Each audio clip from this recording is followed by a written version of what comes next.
Baboak komentatu zian, biltzen ari gaituk eta zerbait egiteko, kantaria, ni Barcelona nago, eta han ere bakizu elsetxe juzez hasi dire, eta zergatik ez aiz etortzen, eta baitzekien nire kezken berri eta hola, ezta? Eta orduan, hasi nintzen gero, Estokamairu izanen zen taldera hurbiltzen. Lehenbiziko bilera eta oso informalak, oso anitzak, oso denetarikoak ez ziren bakarrik kantariak, orduan biltzen oso zabala zen. Hasiera hartan oainikan definizioik gabekoa, kursaltzarrean eta gero Getaria karrikan, Getaria kalean ere bai. Eta gero pixka bat abiadan hasi ginelarik eto asko biltzen ginen aurreraan eta Urrieta kaleko aurrera tabernan eta Iturriotzen. Eta baita ere Iriondotarrek, Lourdes Irindozenaren familiekoek zeukaten okindegia, oraintsu arte izan dute, eta okindegi bat erdi tegi moduko bate bazuten Larramendi kalean, eta han ere biltzen ginen batzutan, eta Mikel Aguaren etxean ere bai. Egia da, taldea egosten zela eta taldean egin ziren gauzak Donostian edo Donostialdean egosten zirela. Estokamairuren hastapenetik izan zen, batetik gure herri tradizioan zeuden baloreak, ondareak eta dena ikasi, ikertu, geure ganatu, baina baita ere gaurkotu, gaurko moldez eman, eta gero baita ere gaurko jendarteak eta gaurko munduak dauzkan arazonen aurrean, nola bizitzen genituen, azaldu geure bizitza zegoen eskutartean geneukana, eta hori zen aurrera sorkuntzaren bidez eta atera nahi genuena, eta era berean genuen kontzientziare zer nolako testu inguruan geunden, hizkuntza, kultura, politikoa, soziologikoa eta bar. Beraz, hor badago uztarketa bat sinplea dirudiena esateko, baina oso zaila, eta garaietan zailago.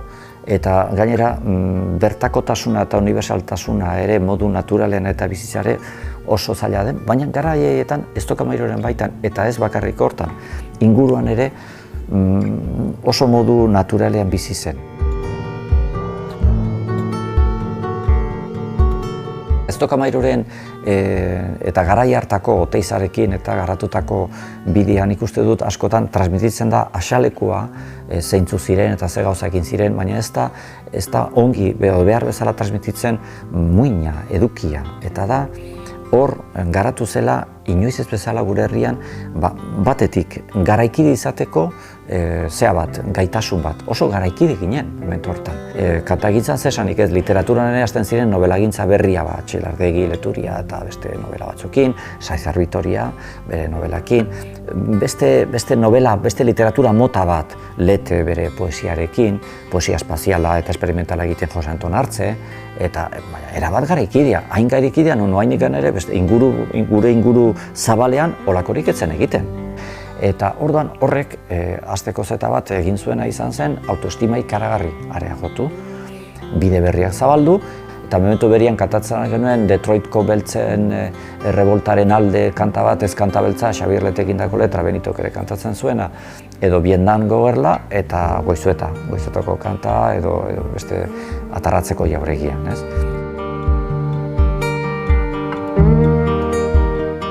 Deno genuen ardura handia, ez? Eta gainera ez genuen sobera maite zu hau zara, zu beste zara, ez? Ziren kantari batzuk denak nortasun handikoak, eta segurazki hori gertatuko zen hain nortasun handikoak izaki berant edo goiz hori bakoitza bere bidea hartzea. Puskatu zen, gutartean ere errezeluak hasi zirelako 7 urte elgarrekin pasa ondoren benetan pina bat izatetik hasi ginen. Egoerak zehatuta, egoerak eraginda.